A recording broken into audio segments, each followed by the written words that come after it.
Bon réveil à toutes et à tous. Bon appétit si vous prenez votre petit déjeuner et merci d'être avec nous. Jeudi 4 mai, voici à 7h30 une nouvelle édition du journal de la rédaction ce matin. Et côté prévision météo, ce jeudi, bien toujours pas de changement. Côté ciel, nuages et pluie au programme toute la journée. La grisaille au rendez-vous ce jeudi, puis des températures fraîches forcément avec un petit 13 degrés cet après-midi. Cette semaine et jusqu'à ce week-end, assez peu de changements, pas d'amélioration attendue avant plusieurs jours. On en reparle après ce journal avec les prévisions météo complètes.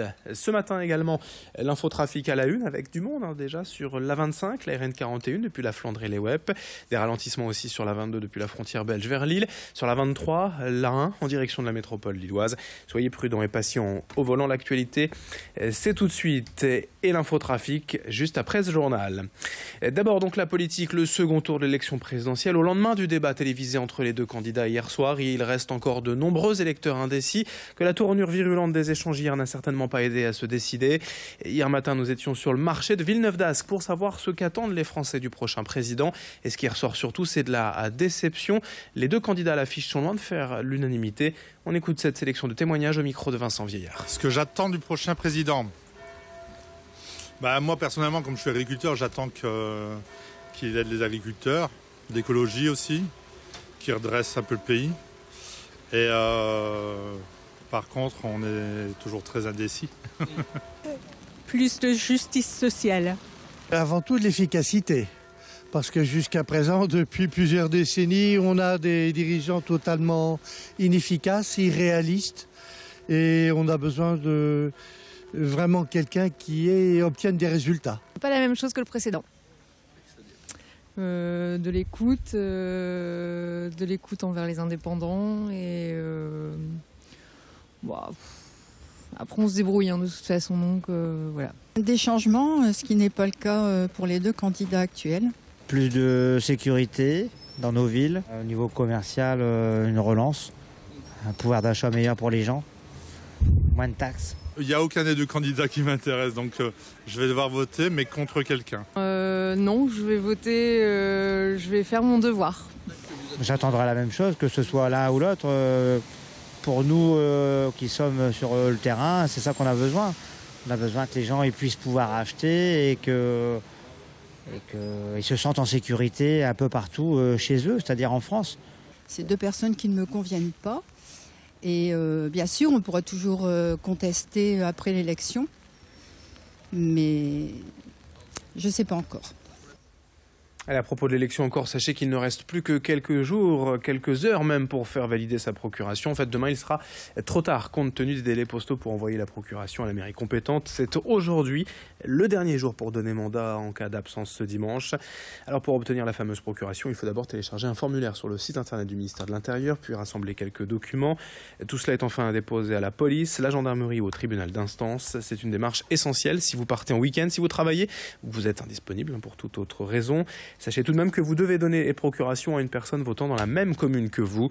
Explication complémentaire au micro d'Edil Gunaï. On peut prendre des procurations dans tout point d'accueil de la police nationale. Donc ici, au niveau de l'hôtel de police, nous avons dédié un réserviste de la police nationale qui reçoit toutes les personnes, qui vérifie les attestations sur l'honneur et qui fait remplir les divers imprimés. Que ce soit l'imprimé carton que l'on peut fournir ici ou que ce soit l'imprimé qui a été téléchargé auparavant sur Internet, puisque c'est une possibilité qui est offerte. Donc une personne qui est dédiée toute la journée à ne remplir que cette fonction en vue des procurations de vote. En bref, ce matin, la Voix du Nord annonce peut-être du nouveau dans l'affaire des noyés de la Deûle. 5 hommes tombés à l'eau et morts entre 2010 et 2011. Le démantèlement d'un gang de skinheads, des sympathisants de l'ultra-droite en Picardie il y a plusieurs mois, a mené en effet la justice et les policiers à rouvrir le dossier. 4 individus ont ainsi été arrêtés il y a une semaine et sont soupçonnés d'agression envers le dernier des disparus, Hervé Ribarzik. Il reste toutefois à savoir si les 4 premiers noyés ont pu être eux aussi agressés. Nous avons aussi la question du jour CNews ce matin, Grand Lille TV à vous poser. Avez-vous déjà été victime de discrimination? Vos réponses attendues sur grandlille.tv ou nos applications mobiles, comme d'habitude. On enchaîne avec d'autres images pour évoquer cette fois le développement des ruches en entreprise. Depuis quelques années, des sociétés privées accueillent en effet sur leur toit ou dans leurs espaces verts à proximité des milliers d'abeilles pour aider à leur retour en ville ou bien sûr profiter de leur miel. Exemple ici à Ronché, Eurax, entreprise informatique. 2 ruches ont été installées il y a un peu moins d'un mois par Mathieu Van Riesel, apiculteur et fondateur de Mielissa. C'est lui également qui vient régulièrement s'occuper de la ruche et des 50 000 abeilles. Niveau récolte, on peut espérer jusqu'à 20 kg par ruche en fonction de la météo. Pour les salariés parfois réticents au vu du risque de piqûre, c'est finalement un vrai plaisir, une fierté aussi que de contribuer à la sauvegarde des abeilles. Explication avec l'apiculteur au micro de Louis Caillé. La saison apicole, c'est quand même du 15 avril jusqu'au 15 août à peu près, sachant qu'on est tributaire du temps, donc s'il fait beau jusqu'au septembre, ça peut continuer. Mais la vraie saison, c'est du 15 avril au 15 août. Il faut juste apprécier les abeilles et puis protéger. Le terrain n'a pas besoin non plus d'aménagement. Moi, ce que j'impose, c'est qu'il n'y ait plus de pesticides sur le site. Et puis aux alentours aussi. C'est surtout que les abeilles meurent s'il y a du pesticide. Donc c'est 0 produit. Voilà. Il faut qu'il n'y ait plus aucun produit.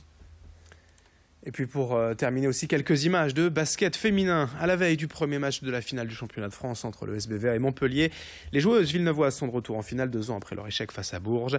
Elles feront face cette fois aux premières de la saison régulière, les tenantes du titre. La finale se joue au meilleur des 5 matchs. Les 2 premières rencontres ont lieu demain soir donc et dimanche à Montpellier. Et puis dans le Nord à Villeneuve-d'Ascq mercredi prochain. Pour le SBV à l'enjeu, c'est un premier titre de championne de France. Un véritable défi face à Montpellier. Mais les joueuses, le coach et les supporters y croient.